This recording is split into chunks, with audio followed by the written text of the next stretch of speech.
Just put more energy into it and keep pushing. Yeah. And people always expecting me to be a fucking Superman. There you have to just also take things and do stuff that I necessarily not really want to do, you know? This is on Joesthetics calling MMA fighters fat and chubby. You know what is the problem with the fitness industry in 2023? Tell me. We got a man today that I think needs no introduction. Yeah, maybe not introduction. If you guys tend to follow fitness and bodybuilding, then I believe he needs no introduction. But we're here today with Joesthetics. And this is fucking crazy for me, bro, because like I remember seeing your content when I first started posting things on Instagram all the way back, man. You had the craziest alien gains. I was like, what the fuck is that, really, bro? This is cool for me to hear, actually, because I've never been to the US, right? I never really got in touch with the people like you in like one-on-one.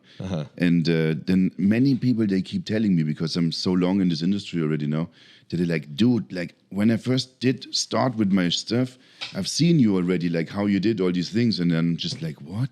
So I also like Noel Diesel, for example, he also told me like, he was watching all my stuff always. And like also people got motivated and inspired through this. And that's really cool, because that's all I always ever wanted to do. Mostly it's all about, for me, to motivate and inspire people to be their personal best, to keep pushing. Like, I don't know, whatever you do, just put more energy into it and keep pushing. Yeah, that's a good one. I stand by that too, bro. I feel the same way. I remember some of the three biggest inspirations that I was watching was obviously Z's, of course, and then Matt Ogus and Callum Von Mager. And I remember every time I watched their videos, just like all I liked doing was watching them do reps. That's it. That's all I needed was to watch them do reps, and I was ready for the fucking gym. You make a good point, because like nowadays we don't really do these videos. At least I don't do it, because I always like, fuck, no one wants to see this shit anymore. Like me just in the gym training casually and just pumping out reps, pumping iron, right, like sweaty. And I thought it's kind of like old now, but actually we should do motivation videos also, like let's say just you and me in the gym, and then also make a 1-2 minute. You remember back in the days then when you watched these guys, Matt Ogus and stuff, that is like Legend of Aesthetics. Mm-hmm. Do you remember this one from Matt Ogus? Like way back when? Way like back. He did this as a brand, like Legend of Aesthetics and stuff. This was also the era when I came on, like when Jeff Seid was quite big. Mm-hmm. And Callum Von Mager obviously was there, but this was like, I've seen this like the rise with his first video with this rock music and stuff, like on YouTube. You remember this one where he was kind of like pictured as like this new Arnie that's coming in. And from there, I just saw his career kind of also skyrocketing. Yeah, I've been in this industry now since so long. Let's say since 2015, I was already watching all these influences and stuff. And back then, we had like Sadiq Hasovic, right? Oh my God, bro. Dude, I watched so many videos of Sadiq posing. I copied all my fucking poses and made my own poses from him. And I'm pretty sure I won my pro card, because in most of my last shows, the judges said I had the best posing and stage presence. And I'm just like, it's because of Sadiq. You make a fair point, yeah, man. Also, I have to admit, bro, I didn't ever think about this, but yeah, he was the reason I didn't have my legs straight. He was always having them slightly like tilted, not tilted, or like bent. And I thought it looks better. Yeah, Sadiq also, this was driving me. And then obviously for me, I had other people in the game like Andre, DU. Mm-hmm. Like also big inspiration, you know, like, so like when we've been all on this grind, right, we had different kind of people that inspired us, or like role models, like, yeah, where we wanted to be, right? Mm-hmm. I was going to ask this later, but honestly, it's in my head right now, bro. I just want to say this. I think, like, I don't know if you're considering competing again, but bro, I think you should compete in Classic. Your physique is crazy, dude. Have you seen your back double buys and your fucking vacuum and your leg? Dude, I don't know why you're in men's physique, bro. I know, bro, but the only problem that I have is really my hamstrings, bro. What? Like my legs, yeah, you will know. Everyone's laughing. No, bro, I swear to God, like if you put me on stage, we talk about stage now. It's like, I was measuring also one of my mates. He didn't win his pro card 3-4 times already. It was very close always, but his quads and like legs and overall measurement was a good amount bigger. And I wouldn't even consider him having the biggest legs. I swear to God, always in class, you get smoked nonstop from the guy with these chunky ass fucking horse legs next to you. It's like, and then they put this this dude exactly next to me, the guy with like, I have good quads and in the videos and all that. It always looks really good, I admit. And I have good angles, obviously. I know how to record these things. But if I do the side chest and like some poses, you get me just a back double bicep also when I have like these posing trunks on for a back double bicep, then you will see there is just a sweep is missing, a tiny sweep is missing. And that is just like, we talk about an artist again, right? So even in men's physique or whatever I was competing now, I didn't really feel 100% comfortable the way I did it, right? So let's say also like you are building this masterpiece of your body and now you're working on this and now you just want to show it off, but now you want to win a pro card, but you yourself don't even consider yourself to be so ready yet for it because you see these big flaws on the masterpiece. So you're like, hey, chill, it's not yet ready to show the public. You have to work harder and develop this further first before you're ready. But difficult point because now these people always just get bigger and bigger. Classic has a weight limit, obviously, but yeah, the coach that I'm currently with was just telling me like the other day that like honestly, if you look at men's physique right now, a lot of these guys, if they had legs, would probably not even make it weight in classic physique because their body, their upper body is just so proportionally bigger. I'm not joking, bro. It's really people. They look at me then and they say, "Why don't you have a pro card yet as men's physique?" And then I'm like, so I look like this basically like since 5 years. Almost now. I have never improved much. I have never like downsized much. You know, it always and people always expecting me to be a fucking Superman. You know why? Because I'm using literally just like TRT or like a 1cc every 10 days. I can say that, bro. Like 250 tests once every 10 days. Split up in 2 for every 5 days. 0.5. So that's what I'm using. So I'm using the bare minimum of something. And then people say, yeah, he's always so ripped and he's always so shredded. But do you ever think about people losing muscle? You know, it's possible. You can just too much diet and get skinny from fucking dieting, you know? Like, exactly. Like, and so people, they're like, oh my God, then he was on stage and from the pictures didn't look the same. Like, yeah, man, because I was pushing so hard, dehydrating, getting like into the best condition that I could possibly get in the short amount of time that I had. And then people would be like, oh, he's not that big. Yeah, but I also don't take a lot of stuff to be big like this. Or I also... in general, like, how can I say?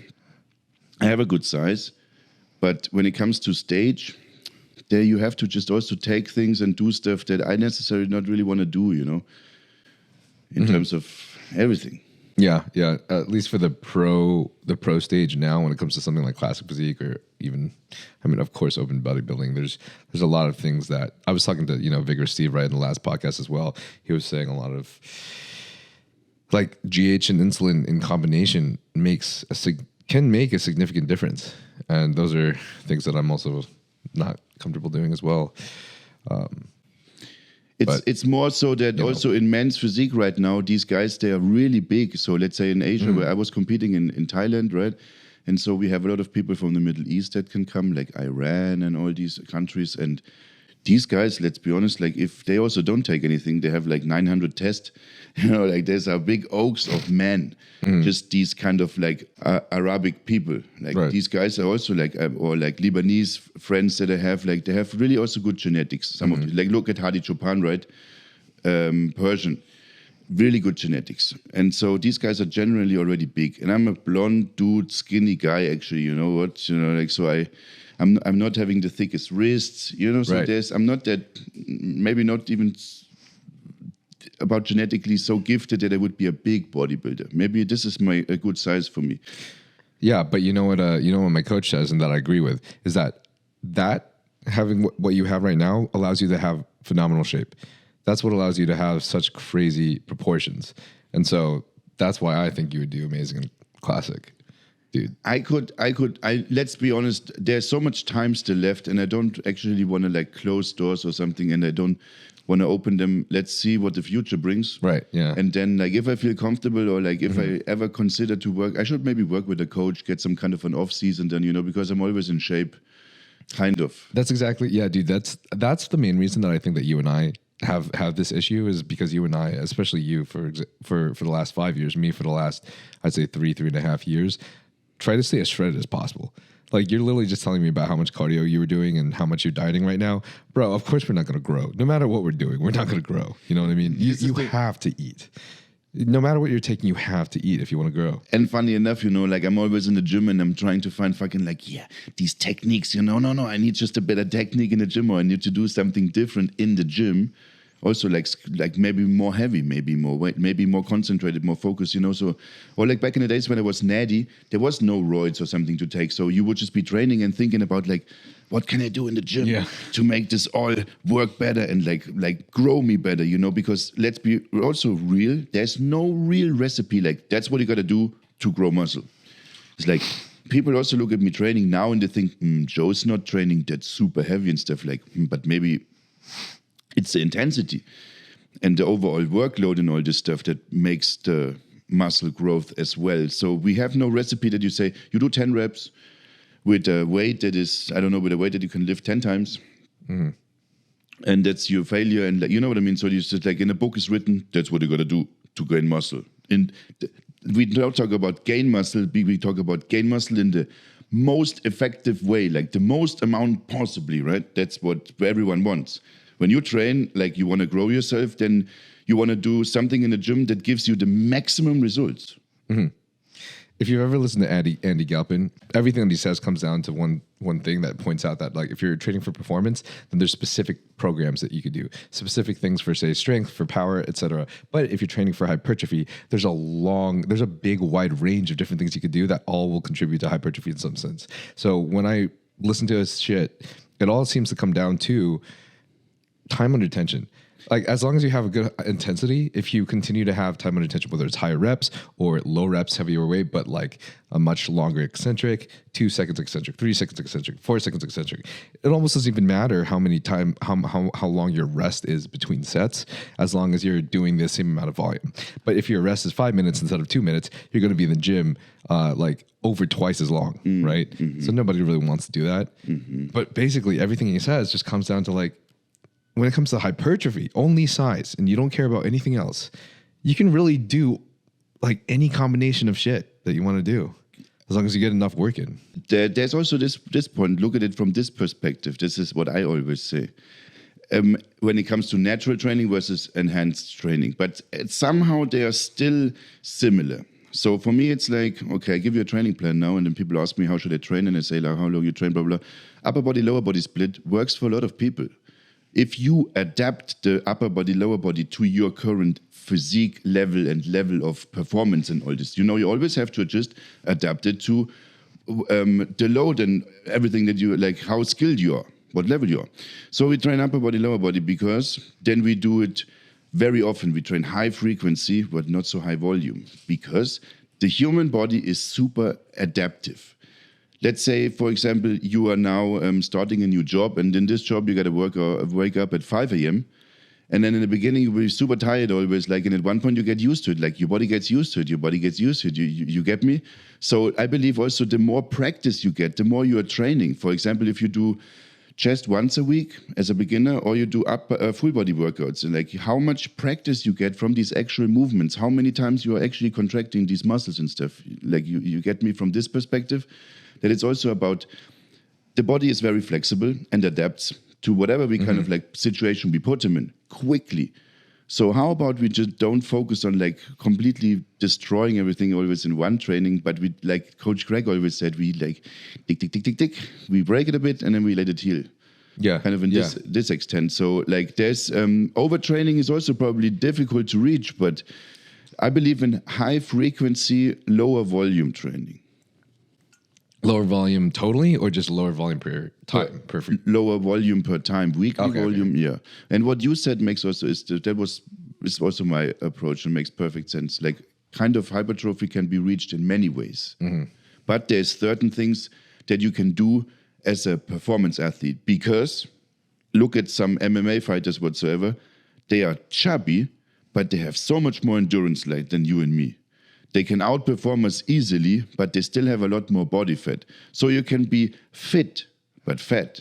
But you can be also shredded, but super unfit. You get me? You can be shredded and just walk up the stairs and be done. This is on Joesthetics calling MMA fighters fat and chubby. No, some of these fighters are not in this body shape as fitness athletes are. Yeah. But they're much Nobody's fitter. In the same shape as you though, bro. Joesthetics. Yeah, I try hard actually, bro. I always try hard. You don't understand how much work it is always taking me. It's really difficult to do what I do, and people always they say just take some shit, and I'm like, how is it then even possible if my blood work's always really good and just looking the same pretty much, and I'm not doing fancy stuff like I said. Maybe I'm here and there at 100 primo or something, but people are always thinking like this dude must be on like Winstrol and Tren and whatever the fuck I'm taking. And I'm just like, I don't think it would be sustainable for that long period of time. It's not. Actually, this is one reason that I totally relate with you, because I think I can't really think of, I don't know what else everyone else in the industry does, but longevity, bro. Yeah, but when I think about what you do, like I feel like you and I did similar things, and you were talking to me before the podcast about like how you saw me like growing a lot and like exploding on social media, and then it just suddenly stopped and stuff, and you were suspecting that it might have been because of like those 2 or 3 posts that I got taken down and stuff. And like, yeah, I did post a lot of risky shit because I just do. But in my personal opinion, a big portion of it was for me doing what we do, staying as shredded as possible, and trying to post those workouts as many times a week as possible. And then you're spending a lot of the time potentially editing yourself because you are a perfectionist and you want it to be exactly how you want, and other editors don't know your vision. Like, I had no family time, no friend time. And at one point, plus I'm an endomorph, right? And I'm assuming you're more of an ectomorph. So I was like at one point really starving myself, and I found out that my T3 crashed, and then later I went home to my family for Christmas and saw my mom was prescribed T3, and I didn't know that even ran in my family. So dieting that hard was definitely not a good idea for me. But longevity, right? And one thing in between that's for you guys out there also, like, Nile is the first person that ever came up to me at this party, and you acknowledged the fact that you said like, bruh, you've been doing these swipe videos and you've been pumping out this content every fucking day. And like, it's no one understands how difficult it is to give you guys like swipe videos, like 8 videos or whatsoever, like in every fucking day, bruh. And like having good stuff, cool stuff, looks interesting and all this is very exhausting, man. And like you said, like you have so much ammo, right? I have, let's say I take 100 videos, so I can do 10 posts, or I can split it up more. You have so much ammo and you burn yourself out if you're doing this too much. Like you said, I've been dieting and I was shredded, tried to keep up with this content somehow. And that is not good. Like it's that you have to slow yourself down. It was good what you did at some point, you know? Mm-hmm. Yeah, Joe and I met at for the first time at the Young LA 1 mil celebration this last Friday. Yeah. That was a sick celebration, bro. Everybody got fucked up, dude. It was really crazy organized event also. Like I have to say, man, like with the entrance, everywhere was Young LA and stuff. Like shout out to Gary. Like these guys have organized a really cool event. The speech was crazy also. Like was a very good energy at this party. Yeah, it was great energy. Everyone was so nice and fantastic, and it was such a good time. Were you there when James blacked out? Nah, I you know what I did, bro? I went down. I wanted to go down real quick, and then they said downstairs the elevator doesn't go up anymore. Oh shit! What? Yeah, that was like 1:30 in the morning. So yeah. Oh, that's bullshit. Yeah. Oh my gosh, that sucks. Damn, dude. Well, I got a funny ass story to tell you. I don't think I probably shouldn't tell it on this podcast, but it's so funny, dude. Oh shit. What happened? You mean at the party? You can just cut it out if you don't want it. I mean, I don't know if I'm allowed to. Yeah, I don't know if I'm allowed to. Basically, James didn't remember. Like, you don't need to mention the name. Let's say you can say a person. Now you just kidding, right? If you would never said James, but no one knows. Smith. Smith. Yes, Smith. That's a good one. What happened to James Smith? He thought he blacked out, so he doesn't remember anything, and then he asked his girlfriend, like, you know what happened? She's like, no, you just can't handle your alcohol. And he's like, what? That's not like me. And then later on,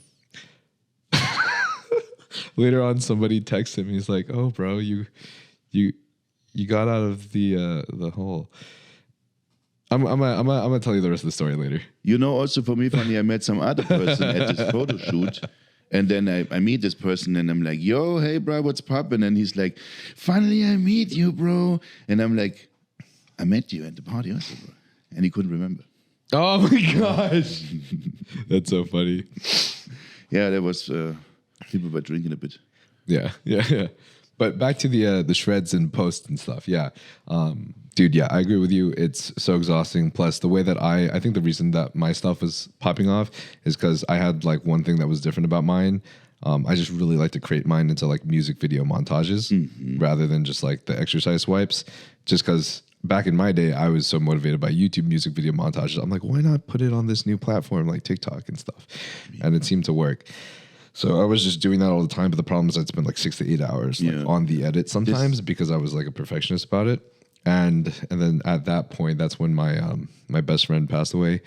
And there was a whole thing of like, we went to Arizona and went to the hospital there to try to, he was on life support and all this shit. And it was a mess. But I remember something that happened there, like, I don't want to touch on it too much, like, sorry for that loss, by the way, bro, but I know that there can be also circumstances in your life that come at you nonstop while you try to just live your life, do your job and all these things, and they're unpredictable. Mm-hmm. I think what I'm so impressed with you, though, is that, like, you're somehow still able to create, like you're somehow able to still keep up your entire lifestyle. And I know you have a girlfriend now, right? Too, right? Yeah, and you have a girlfriend as well, which is a huge responsibility. And you're still posting every day all the time. I swear, one thing I can really proudly say that I'm the most consistent. It's like this is the only thing in my life that I was the most consistent about. Yeah, just keeping the postings up. It's like also if you look at the time that you have, people at one point you want to take a holiday or you just don't do so much. Like this is a problem with this job. Like there's no weekend, there's no holiday, there's not even Friday, Saturday, Sunday, because every day I'm having to create something kind of for these guys, and I'm enjoy doing it. But like also people they stamp it off like also that it's kind of like easy whatsoever, like as well best that we also make kind of money with this stuff.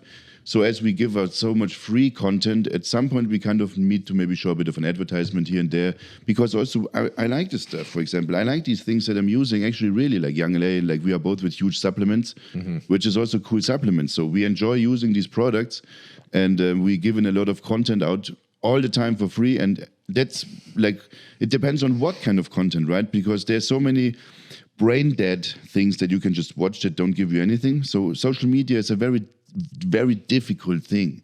And most people, they can't handle this well because they don't know what to look at. You can look at social media and get really depressed, and you can look at these things or these people that help you with your life and they keep you going and, put you in some kind of direction. So the way you're using social media is very important for your life and your own happiness and all that stuff. And like we are out there and we are creating content, like I say, mostly motivating and inspiring. Or for me, what I say is when someone drives home at night from work and had a shitty day, and then they open their phone and they see my content and it puts a smile on their face, I win. Yeah, for sure. I think the one problem with that, though, in the industry and social media in general, though, is that I hate to say it, but it's true. There's still a lot of people there that aren't completely truthful, or a lot of people that just don't explain what's going on. And so I think that's where the issue comes with social media and mental health, is that it is a human tendency for us to compare ourselves to each other. It's just part of the game because, as a human, Darwin's theory, you're competitive, you want to be the fittest for survival.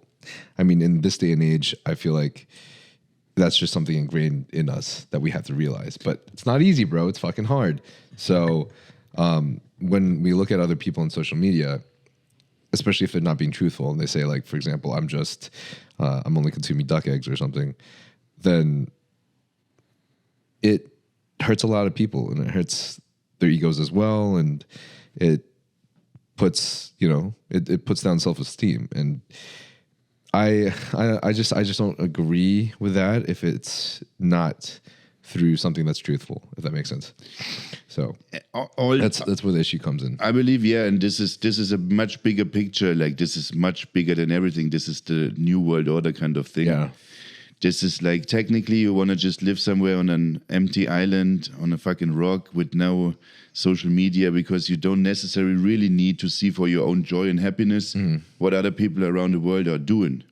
The World Wide Web just opened up this kind of thing for us. And I believe also, like, sorry that I say, but I believe there's also some smart other humans, they saw the opportunity to say, this is really good to reach everyone and maybe kind of like manipulate them in some kind of way. And that's also what kind of probably also happening without us realizing, right? There's all these conspiracies, blah, blah, blah, with all these platforms whatsoever. So that's why I say just be really careful how you use these. Because you can still use all this. Like, if we are honest, you could be the next Einstein. There's all the knowledge in the world out there in the World Wide Web. Back in the days, you had to go to a library to read books. Now you can read books online. It's like, technically, you could become the most smart man in the world just by surfing through the internet, right, and learning every day, all day long. But you can also become the most depressed man in the world by just looking at other people's shit and like, oh my God, man, I hate my job, I hate my life. Yeah. Then just stop looking at this shit, bruh, and just start to think about who you want to be, kind of, you know? You can also say, like, you have to create a vision for yourself.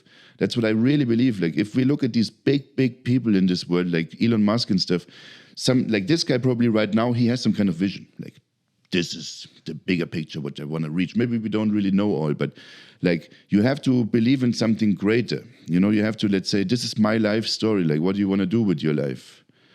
And honestly, like, the older I get, the more I realize it's over kind of quick, or it can be over with a blink of an eye. So you kind of have to try to just make the best out of it. And I believe also the only thing that makes us really happy is actually hard work. If you do something, if you are productive with yourself, then you also, in the end of the day, you feel good. You achieved something. You know, we like to achieve things. Yeah. I agree, but I think this is more for the masculine, more for males.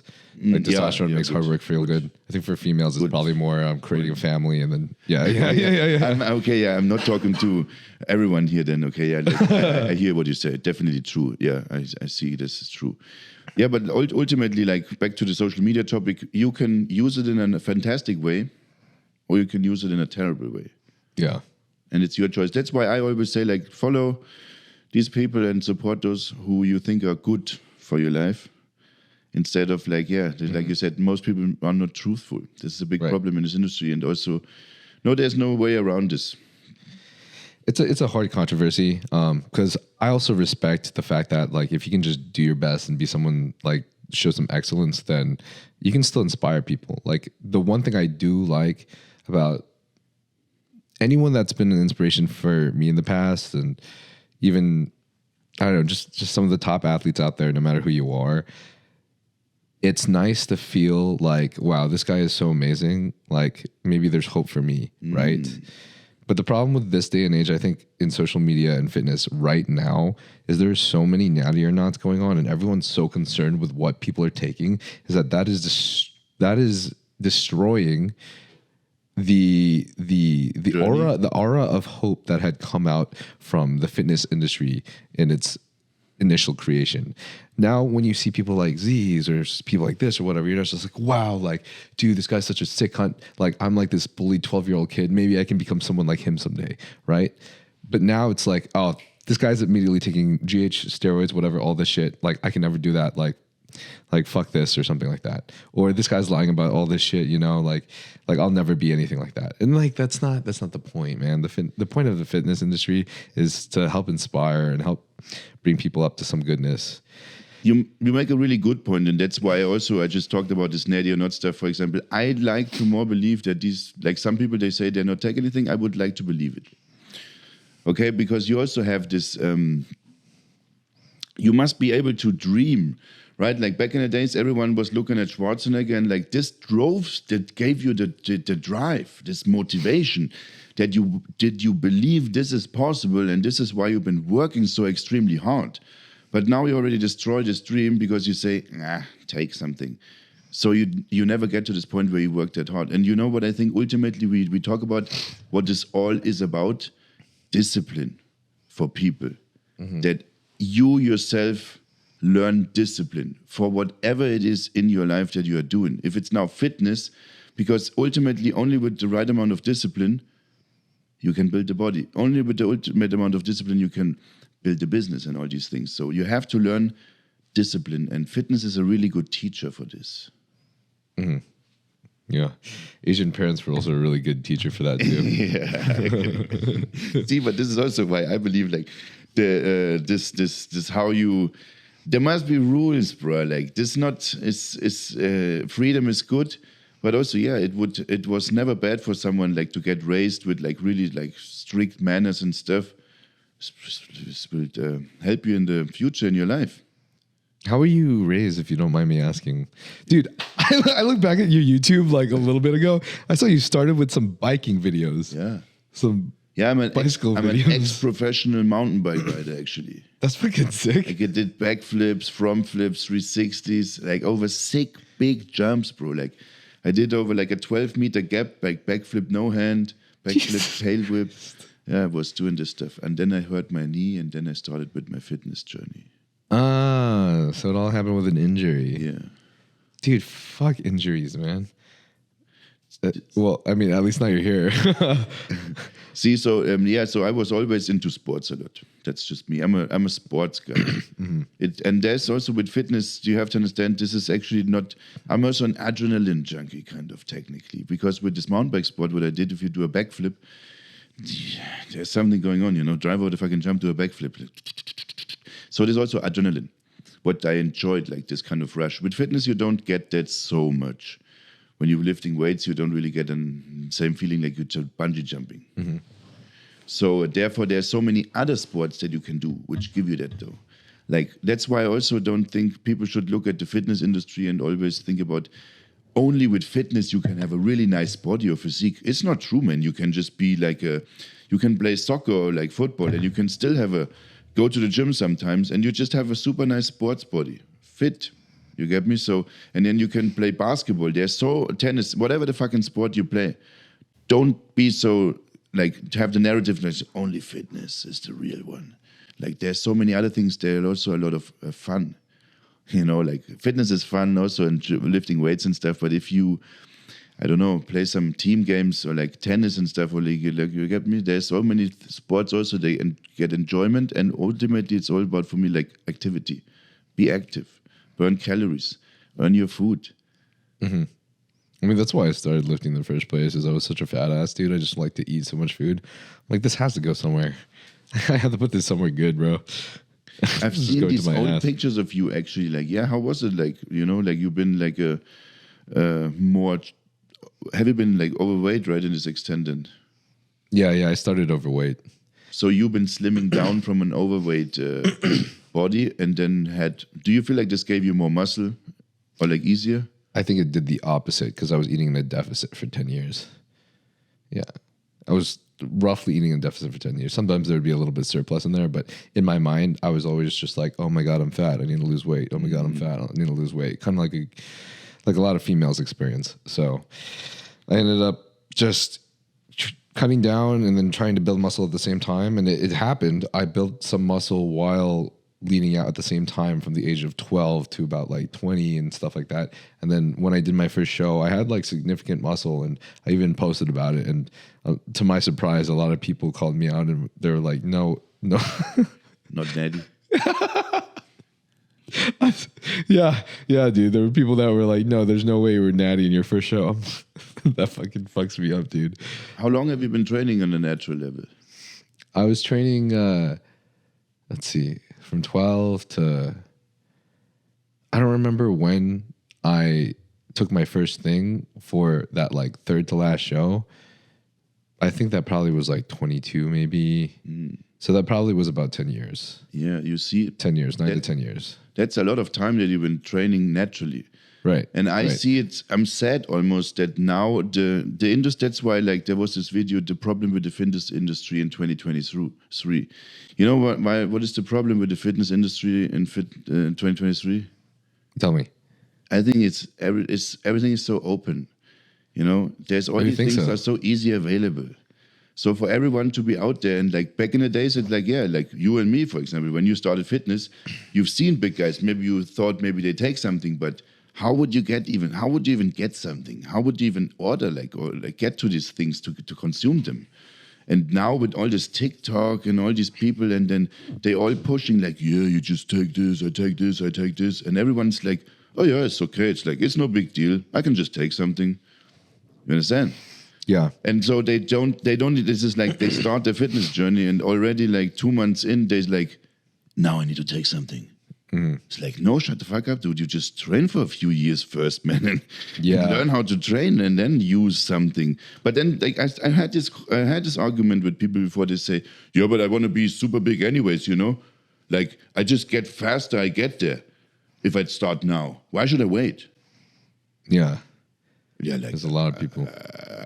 You hear me? So that's why I'm like, this is a bit of a problem nowadays because you see it everywhere. You get me? This is the same, like, I don't know, rappers, they rapping about whatever, like liquids they consuming and getting high. And then all these kiddies, they hear it, they're like, yeah, we need to do this, bruh. You understand? Like, there's so many things where you get manipulated and feel like that's it's already accepted. We talk about some kind of like substances and they are not for everybody, you understand? Or it's not so good. This is the same. You shouldn't take some kind of drugs and all these like prescriptive medications and all this stuff. No. You should also not take research chemicals like really and all this like just so easy. But people are like, yeah, but these guys, they all take it so and this I take anyway. And you know what I mean? They will say, Joe takes these things anyways, bruh. Why won't you order it from me? I will sell it to you for cheap. And then they give all these kiddies all these things and then they wreck themselves, and then, yeah, it's not good, man. It's a problem. That's what I think. Well, that's part of the reason why I changed my content that you and I were also just talking about before this podcast. That was a big reason why I decided to completely change my content around, completely narrow down my niche. I took a big hit from that. I did. I took a huge hit because there was a lot of people that were mysteriously like, I wonder if he's natty or not. You know what I mean? Yeah. And this is what I was telling you guys earlier, is that... What intrigues people the most in the world? What intrigues people? And that's mystery. That's fucking mystery, man. People are always curious, right? Curiosity is what makes people click. So if you're someone and you look amazing and people have no clue what you're doing, or if you're on something but you just look fantastic, that's going to make people curious. That's going to make people interested, and that's going to make people talk. Especially if you are like, people are like, it cannot be. And then some are like, yes, it can be. And then these other guys like, no, it cannot be. Like, and so this controversial conversation is getting traffic, and this is like, this is interesting. Like, and we love talking about space, right? Because we're curious. We don't know what's out there, but we love talking about it because it's interesting. Now, I had somebody in my past, an influencer that I hung out with at one point. I don't know if you know Denise Sepnar, but she was saying at one point, she said to me, she was like, you have so much potential because you don't look too crazy that you couldn't be natty. You look like you could be natty. And so you have so much potential. And the thing is, the moment that she said that, even though I knew that was true, in my head, I was like, I'm not going to fucking do that. Like, I'm scared about talking about things, but I fucking feel wrong doing that because I could decide to do that and, you know, go like, I'm not saying anyone's not natty or whatever right now, but, you know, like people love to talk about whether or not David Lade's natty or not. You know, he's got an amazing physique, but they love to talk about whether he's not. They love to talk about even who were we talking about just a second ago? With the blonde hair, super shredded. Mike Johan. Even earlier than like Z's era. Jeff Sade, yeah. Like people love to talk about whether he's natty or not because it's a physique they'd love to acquire. Yeah, I'm not gonna lie. For Asians, I was like there for a little bit, and. Wait, you make a really good point. 1 second. You make a good point that you look like this, and that is a good amount of size, but this is still so controversial. Kind of, it could be natty, it could be on. And then this doctor word meant like you can just push this lane. But I think what you wanted to say is also that you have to live with a lie then, or you have to like kind of be comfortable to nonstop tell hundreds of thousands of people out there like, yeah, I'm natty. And that's the thing is I didn't want to live by a lie, but at the same time, I wasn't taking anything crazy. I was doing exactly what you were doing. When I was blowing up with the content and swipes I was creating, that's where I realized that I had really, really low test. I figured out things through my blood work. I found out I fucked myself up through orals. I was losing money. I was losing muscle consistently over the course of that year after my show because I had sub 300 tests and I couldn't figure it out. Finally figured it out, and I started TRT for the first time. And when I built my body back up with TRT and having that testosterone support, especially while dieting so hard, because if you diet hard as a natural, your testosterone is going to plummet. Yeah. But with TRT, I was allowed to keep a really good testosterone level while dieting really hard. My physique always looked like on the precipice of whether it was natty or not. Yep. Yep. I agree. That's a very aesthetic look for a lot of people. Yep. And so I actually enjoyed doing that for quite a long time. And so I did that for like 3 years. And then here or there was one point that I talked about too, where I added Primo and Mass together. And then there was one more point where I added 24 milligrams of Winnie, and that would make me look even drier, which was really cool. But then people could start being able to tell, like, oh, he's definitely on stuff. He's an IFBB pro, you know? The other thing is, like, as you say, we can't live with a lie, or I said it, at least I couldn't do it, but I also met Liver King, and I thought he's natty, and he stands there and is like, yep. And I'm just thinking, like, dude, like he must, you know, there's some people in this world, they keep lying to us, and Right. they looks like they have no problem with that morally or the. Well, I think this is what made me feel good is that when I was talking to my friends in San Diego who were very open about it, I felt like I had a community. Like when we talked about our problems with the issues that we were going through, when I was talking about how my testosterone was depressed and I was fucked up for a long time, like that fucking sucked, man. And so when I was able to talk to someone and someone was able to help me through that, I never felt any better. And so I think that's where I realized, like, I'm willing to give up feeling like this special being and let my ego go for the sake of instead just opening up and telling people how dangerous this stuff is, but also how much doing my blood work, realizing where my hormone level was, and then jumping on TRT really helped me personally. I just wanted to tell my story. You know what I mean? Yeah, I feel you big time, because I'm also living this life. I always got into problems because I'm too honest. It's like I always told people how it is. I told my parents things that other kids would hide. Like I would tell everything, like things that are not good, or maybe that you just don't tell anyone. People hiding a lot of things, and I was always getting in big shit because I said everything how it is, and I was never making a lie. I always said I want to be honest. Let's say maybe I was lying a lot when I was a kid, like a very small kid still. And then I also decided, like, I just want to be an honest person. So in these things, and there's some things where you, like you said, now you can be mysterious and stuff.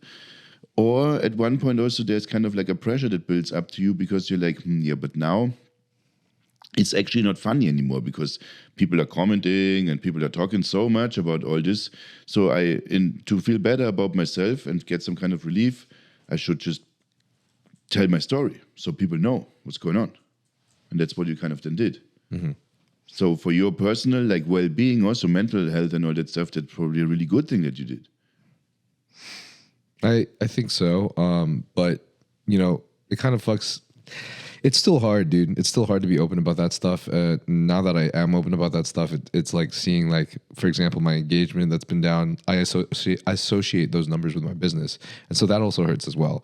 And it could have been just as easy, if not easier, honestly, if I just didn't open up about it whatsoever. But what I realized that's most fulfilling in the world, like that I wanted to do before I die, is I wanted to help people. I didn't want to just, like, be amazing to people. I didn't want to just, like, be a role model to people.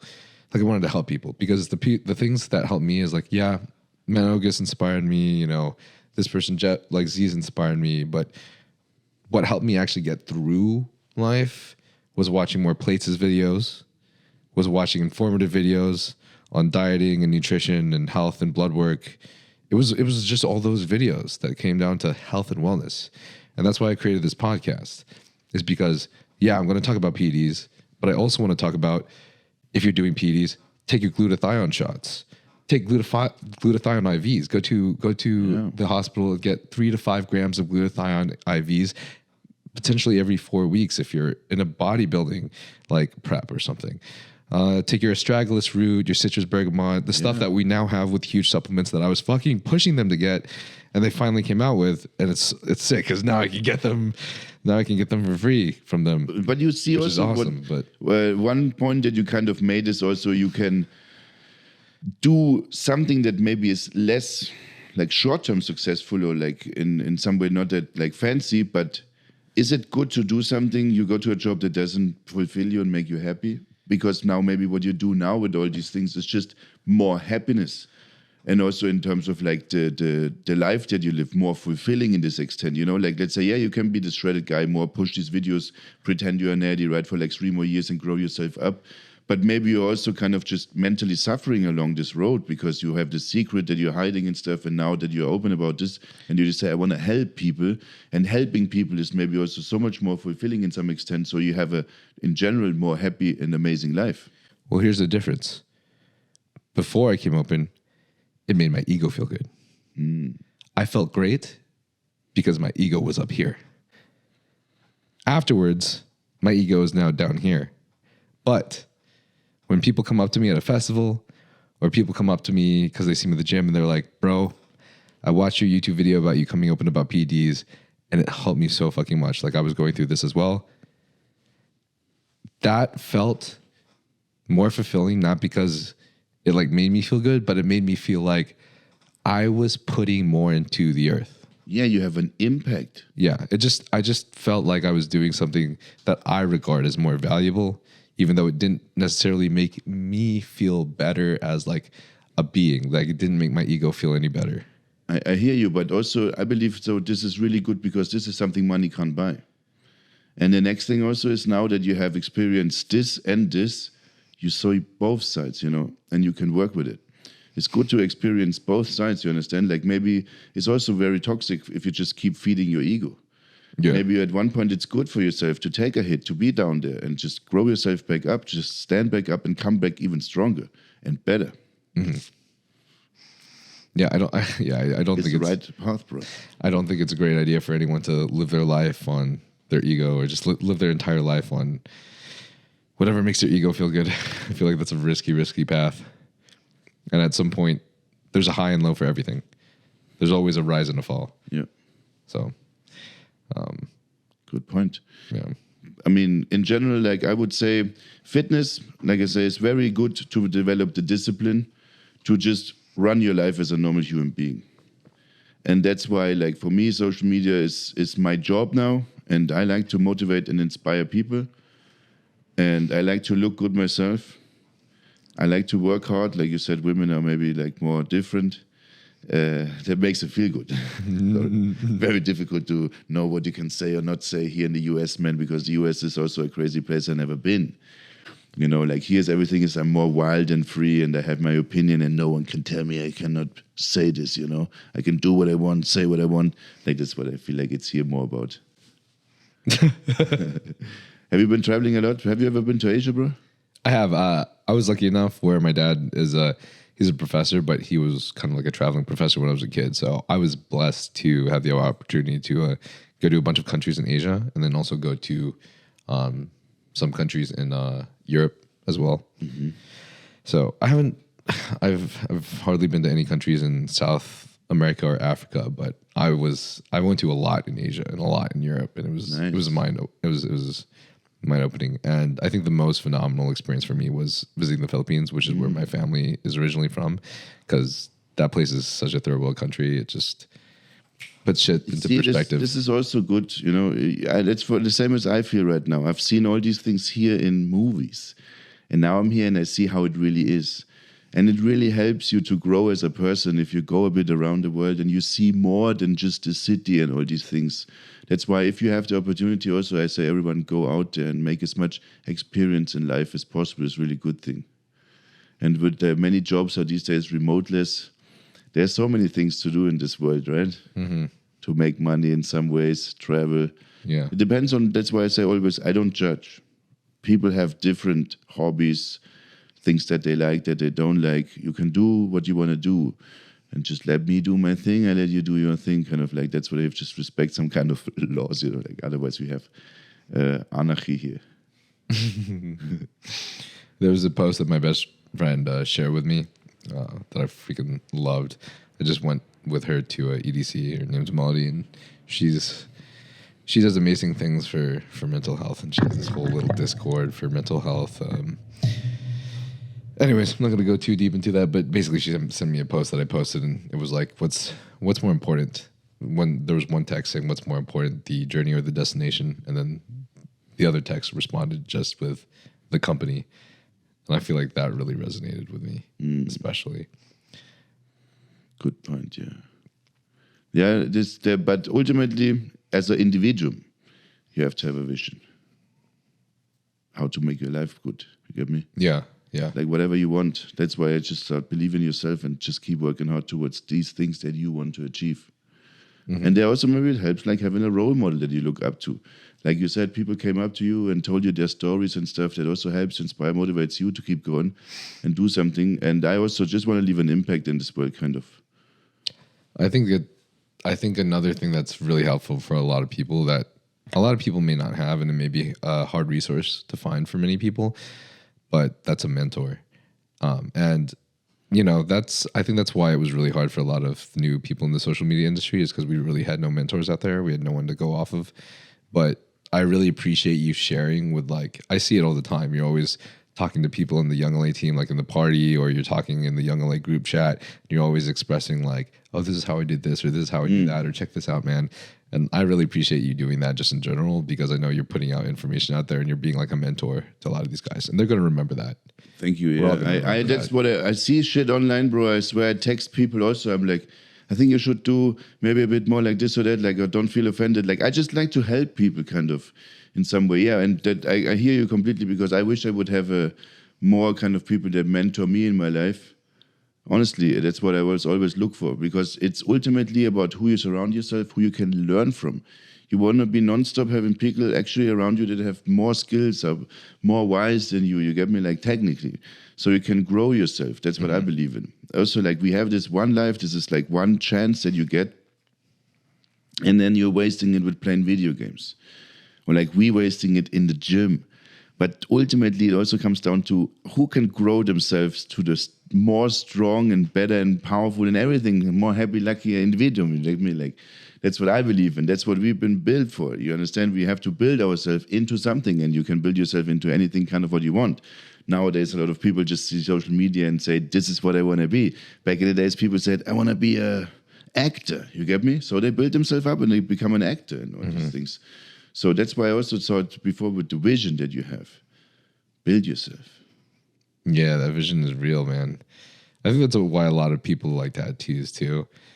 Not everyone wants to do things this way, but I think for a lot of people who do like tattoos, it's like when you envision that final version of yourself, these people just envision this version with those tattoos. And they're like, oh, I feel like this is me manifesting that, helping manifest that new version of me.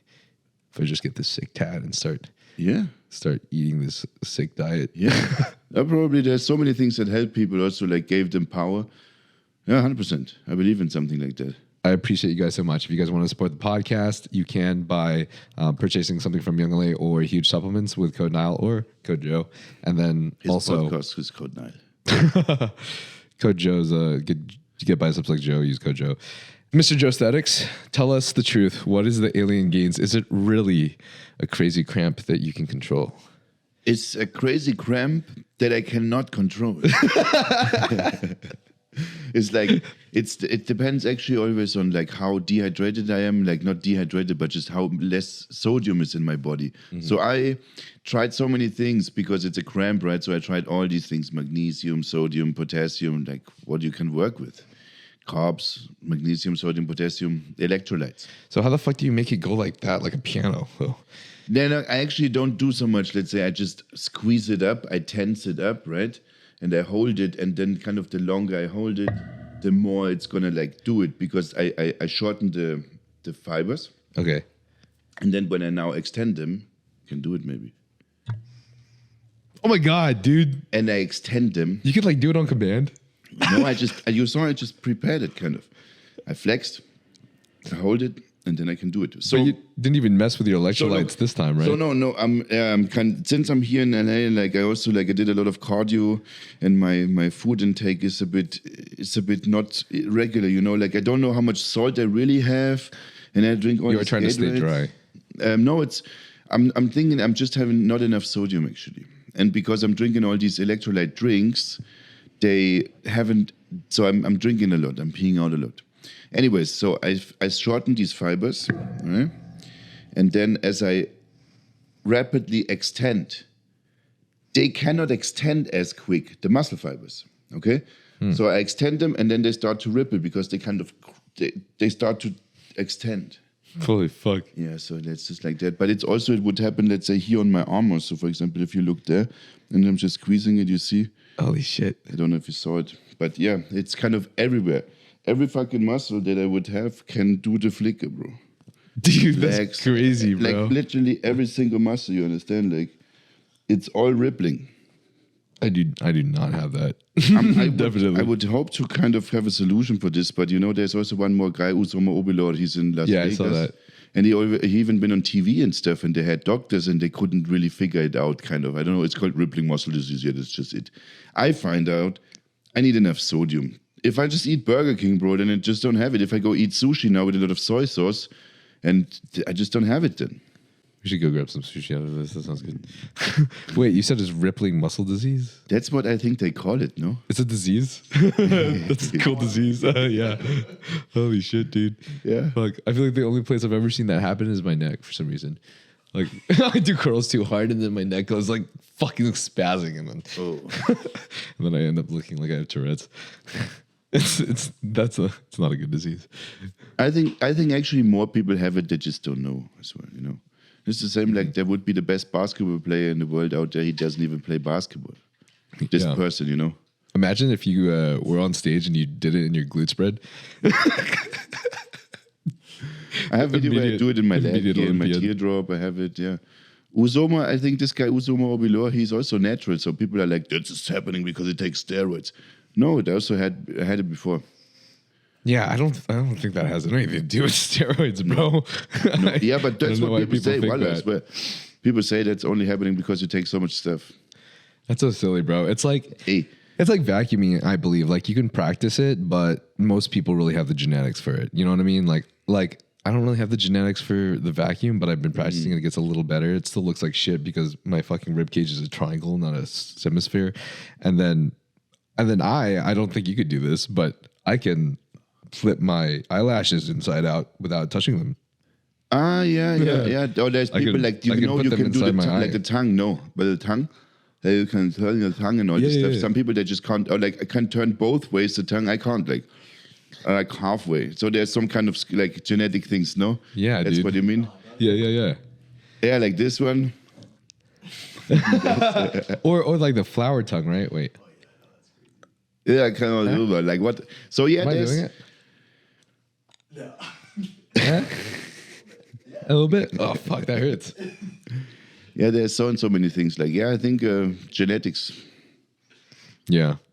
There's people don't realize. You know, it was sad for me back in the days when my mom came up to me and she's like, "Yeah, I'm kind of disappointed, man." I'm like, "Yeah." She said her friends that work in a hospital, they told her like, "I'm injecting some kind of nerve poison. That's why it's doing this." Yeah, like, and I'm like, you think I would inject something into my chest and like what the fuck? It's like if you would like. By the way, if you would want to know how it works, you never asked me. You know, like you just heard an opinion with someone else. And they said, this is how your son does it. And I'm like, oh, wow, yeah. Because in the beginning, they were not so amused about all this stuff. That's interesting. I want some nerve poison, bro. Yeah, I'm like, what the fuck is this? What kind of nerve poison would that be that it would do this? So anyway, yeah, it's a cramp. It's a cramp. I can't control it. And it mostly depends on like... how my sodium levels are. So let's say I know that there's an event coming up.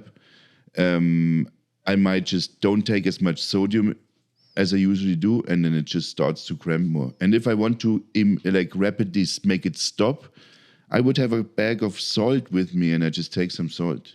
Have you ever thought about, since you're dehydrated anyways, just doing it on stage? I did kind of do it on stage, yeah. I did nice. when I squeezed like this and then I flex, it kind of did it. Oh, that's cool. But like, I mean, trust me, it's more about, I think I had this feeling where these judges look at me like, you think you're cool with that shit, bruh? I don't know, but that doesn't give me any benefit. But that's what people always said, like, do it on stage, man, it would be so cool. I think I have a video where it's happening on stage, but it didn't do anything for me. You know what that nerve poison kind of reminds me of? So I was never able to grow out a beard, and then literally just a month ago, out of nowhere, I woke up one day and I looked in the mirror and I was like, holy shit, there's more density here. What is going on? Yeah. And I was like, couldn't figure it out. Like, and then all these comments started popping on my Instagram, like, oh, like this guy's taking super physical, logical levels of minoxidil. And I'm just like, bro, I swear to God, I promise I've never taken minoxidil once. And I thought back onto it, and then I realized there's this one product from Transcend HRT that I started taking, and it's tesamorelin, and it raises my natural growth hormone, right? And then I was talking to a Skywalker at the Young LA party, and he's like, yo, if you've ever taken like GH, then your fucking beard starts growing out more. And I was like your hair and everything starts growing, nails, fingernails, your eyebrows. Yeah, and I also take collagen too on top of that as well, which I'm sure helps. But that's where I realized, like, holy shit, dude, maybe it's not just this magical number of age that I reached that I'm growing out a beard. Maybe it's because I started it's a combination, bro, for sure. Yeah, a combination, right? But like, honestly, probably like an increase in growth hormone probably helped a little bit. The funny story is that I saw when I first went to Thailand, and there was this pharmacy, and then I heard there's minoxidil tablets, bro. And the funny story is like that you say there was a guy, an Asian guy stands there, like he had these minoxidil tablets and he had like a full beard, and he was like, yeah, man, these minoxidil tablets, they helped me so much with my beard growth. And I'm like, oh, wow, yeah, I also want to take them. So I bought these tablets, used them for like 1 month or so, and then I started to got hair everywhere else, like on my fingers and shit. And like I'm like, oh my God, and on my face it didn't really do anything, so I just stopped. Also, I got always a headache. But just like I was actually starting also back in the days test because I wanted to have a better beard and all this. Yeah, it never worked really. Well, your beard looks pretty good now. Yeah, but now I'm 30 already, bro, and it's still... You need to get a beard transplant. You know what this reminds me of? You know, the scene in Spider-Man where he gets bit by the spider, and then the next morning he wakes up and he looks in the mirror and he's like, whoa. He's like looking at his face and he's got some hair on there, and he's like looking at his abs and he's like, I got abs now. And then he opens up his pants. He's like, holy shit. That's what it feels like, bro. I can imagine, yeah. It's also genetics again. Maybe, yeah. I would say. I used to grow out a mad Fu Manchu, though, before this. Yeah. That's all that would grow out is the Fu Manchu. You have wild hair always style also, though. Thanks. Well, that's the thing is I wanted to create, like, I've always been a fan of like Leonardo DiCaprio and like old like 90s style and shit like that. So I really wanted to have a middle part for the longest time. And then it started becoming popular on TikTok. And then I really wanted to get like long hair in the middle part. But guess what? I can't fucking do it because my hair is a fucking afro. So all I can do is Goku. That's all I can do, bro. Still good. That's why I do it. And you have a very unique style, man. That's what I always found cool with this anime stuff. And this is really cool, bro. Well, that's what's so funny that like everyone's always like, oh, he's on steroids, he's on this, he's on that. Like you're taking like what kind of hair product are you taking? And I'm like, no, bro, you don't get it. My hair won't go down. That's why I do this hairstyle. Yeah, it's not because I use fucking loads of like hairspray or something. It's just, I can't even like slick it back properly without it looking like Albert Einstein. I didn't know that either. Yeah, I'm not even going to show you right now because I don't want it to look like that. Good point, yeah. That's style. Good Everyone style. just has different genetics for different things. We're just all weird like that. And that's why I believe, for example, that probably a lot of these black guys are probably natural. Yeah. They're just fucking Oaks. insane. Oaks, yeah. Fucking just like creatures. Yep. That's why I say this. You should not always see people and immediately think it's not possible. I always believe you should be a bit more like, yes, I think that's possible.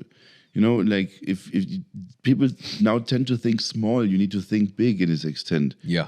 And maybe this also, like I said, it helps you in your personal journey. Mm-hmm. Right. I think a lot of people get a little hurt by seeing someone that they feel like, oh, like this guy's better than me. Like he's got to be taking something. But like, why don't you think like, I think it's just more productive to think about the fact that like this person has put this many years of work in. You've had a completely different life, born from a different soul, born from a different family, born in a different era with different resources. imagine if you started now to put in that time every day. Like, don't worry about how old you'll be. Like, fuck that. You know what I mean? Like, you could be an amazing 50-year-old in some fucking amazing thing that you wanted to do. But like, just start putting your time into that. You could be something astounding that you never believed that you could. And 100%. You can. This is why we come to this point. We can learn skills. We can basically learn any skill, and the longer we keep doing it, that's why people say also like hard work outperforms talent. yeah, Yeah, you know, like does. the more I do, the more better I Believe get. it. But maybe at some point it's just like you want to be a basketball player, but these guys are 210, and or like I don't know what is this in foot, like 10 foot. I don't know. I don't know how tall these guys are, right? In foot, let's say 10 foot, and you're just 5 foot, and now you're just too tall. You know, then your genetics are obviously not the best for being maybe this exact thing, Right. But you are just somewhere else really good. So that's also where you kind of. This is why you need to study yourself. You need to look what you are good at, and therefore you need to try a lot of different things also. That's why when you are a kid and you grow up, and then maybe you're depending on where and how you grow up, you just said that you get opportunities to develop yourself ultimately. That's what I believe is all this life's journey about, you know. Some people start sooner, some people start later to go on this journey to develop who they are and who they really are and all these things. Many people, they never go to the journey actually, you know. So like then if you can study or like you drop out of school and like all these things that they forge you into the person that you are. And then that's why somehow genetics are one thing, and that's something you have to accept. That's what you get. And then now you have the like game of life. Now just play with what you got in the best way possible. And again, build yourself up. Play with the cards you were dealt. Yep. And also you can still become extremely good in something that always everyone told you could never be. Right. That is also completely possible because many things in this world are just really like skill dependent. You can learn and you can become really good in many, many things. Especially when it's like about, let's say, mostly like brain work or like if it's not like physical activity or something that is related to the genetics of your body. Yeah. Right? If it's about like how fast you can learn or like your IQ and all these things, there's gamers out there, like they can play these games like this. So there's so many things, but you need to go on this journey and study what you can do. And people, they don't do that, man. I believe. I think they should just follow their passions. Yeah. I'm nothing special, bro. I'm nothing special at all. Wasn't ever really anything special, but my parents always wanted me to be an engineer. They always wanted me to be a doctor and an engineer, and that's all they wanted as an Asian family. And I wanted to, like, I didn't know what I wanted, but they just told me I couldn't be a tennis star because I wasn't good enough and I didn't practice enough and I'd always leave to go skateboarding with friends or something. They said I couldn't pursue music. Like, they got me to play 7 instruments, but they said I wouldn't be good enough because I needed to get to Juilliard, and just there was too much competition out there. Then I started lifting and stuff, and they're like, there's no way that you'll ever be a bodybuilder. Like, those guys are too crazy. There's too much competition out there. And like, that's where like it broke my heart. And I was like, fuck you guys. I'm going to show you. I'm going to show you. And I realized, like, even through all of this, like, I got my engineering degree and all this shit, but I realized I had ADD during school and it was really, really hard to study and get good grades. But something I was good at, I'm not sure if this is related to ADD or creativity, but I could create good videos for some reason. I was able to edit good videos. And so I don't know what happened along the way, but not an amazing bodybuilder by any bounds or anything, but I can tell you I at least created a career that was a lot more fun than engineering. Yeah, 100%. By just creating those videos and following the bodybuilding passion. And then trying also. So that's why I say, or like everyone else will tell you this, you need to take a risk early on in your life. Actually, you should, when you don't have all these responsibilities, because I have friends or like some guys, let's say in Germany, and they say, but now I'm 40 and now I have 2 kids and I have a wife and I have a house payment and all these things that I have these boundaries, responsibilities that can really hold you back in some way, you know? So maybe then you don't have time for experience or like developing the person that you could be because you didn't try, like your parents made you try 7 instruments, you know, maybe you find out you're a super good musician. And like, if you don't try these things, you will never find out. So when you are still a kid and you get opportunity, you should try as many things as possible also to find out what you like, what you enjoy, what you're passionate about and all this stuff. ultimately, like I said. And there's also fitness is fitness, and fitness is also CrossFit and all these other sports that come with fitness. And there's like, don't be too much only like one thing is okay. I don't know. I sorry, my English is not good enough to say this in a different way. Don't be too one-dimensional. Yeah. Like, and there's also sports, right? You can always be a sports guy. Like, that's why I said, who you want to be. Like, also, you need to set a vision. I agree with that. Yeah, I think a lot of people can just try a lot of different things from a young age. That's why you have so much time. But then when you find the one thing that sparks you most, or the few things that spark you most, then you can put all your energy into that. Just a disclaimer, by the way, guys, I do love my family, and I'm very thankful for everything they did for me. So how old were you when you started bodybuilding? I mean, I got into lifting when I was like 18, yeah, 18. Nice. That's a good age. Pretty 18 I was. Because but just before that, because I started working as a bouncer when I was just 18, and then I got into the gym. And then I also met all these guys there and stuff, like these guys in the discotheque and the door, you know, bouncers, like these are big guys, maybe also on something, you know. And then I first got into like, there is something, you could take something? So yeah, like that's what I mean. Like you find wrong friends. Be careful also who you hang out with. You know, this shit manipulates you in some ways. You know, that's why in the best case you have, like you said, good mentors. But if you have also bad people around you, this can make you go different ways. Yeah, your life can look very promising, and then you take one wrong turn. You understand? That's why you also need to stay away from drugs and stuff. Yeah. What's your diet like? It took me a long time to figure out my diet. Ooh, I was very strict. I was working like a fucking machine for many years, weighing everything, having my 6-pack food bag, you know, these 6-pack meals, and just like having everything properly planned out until I reached this point where I just said, I'm too asocial with this. I cannot just, like, people would complain, like, you cannot just go out and not bring your Tupperware with your food and all this stuff. And I'm like, I could. I just need to do a different diet. And then I started to be more like, okay, I just eat whatever I want. And I start to burn more calories. Oh, nice. Nice. And so I just try to figure this out. And then I try to figure out how I feel, what's my feelings, what my cravings, you know, like everything about how you kind of feel tells you, and your body tells you perfectly what he wants. So I started to just try to, okay, how do I feel when I'm hungry, like this, how much calories, like how does this feel when I have eaten like 3,000 calories per day and all this, like, so I study myself, study yourself all the time. That's what is the biggest thing in fitness, actually, and in bodybuilding especially, study yourself. This diet works for me, it doesn't work for you because your metabolism is different and all these things that are different with you because the genetics and the way you got raised and where you live and all these things make an impact. So study yourself and find out what works for you. Therefore, again, you have to try a lot of different things. Yeah, I think taking an elimination diet is a very valuable choice for a lot of people. Especially in this current age. Like, so diet, I believe if it fits your macros, bro, for me, this is good. But it was also not bad that I did a few years strict like a computer. It teach me discipline. Yeah. So how would you say that your macros are? Like, what are your, like, if you could simplify it down, like, what are your macros and like your food choices looking like now? Not even this much protein. I don't even have that super much protein every day. Yeah. And it's salads during the day, and then in the evening eat some bullshit, bro. That's what I do also. It's like I would just keep it low in the daytime, and in the evening I eat a lot. So I enjoy myself in the evenings and stuff. That's what I do. Or like when I was with my girlfriend, we just keep it easy on the daytime, and then for dinner we go for a buffet, or we have a really big dinner and stuff, and then and I eat as much as I want and what I want, and then I go to bed. Actually, I don't go to bed because I then do another cardio session always. Like I do twice cardio a day. That's crazy, man. That's insane. How do you? But you must like at least monitor some sort of like your sodium and electrolytes when you're trying to film and stuff. Yeah, I mean, like how you mean that? Right? Do you? No? What do you mean by that?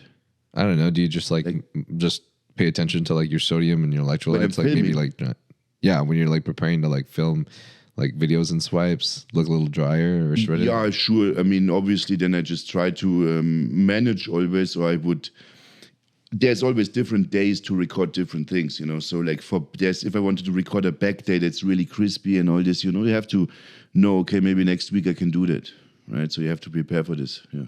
Okay, yeah.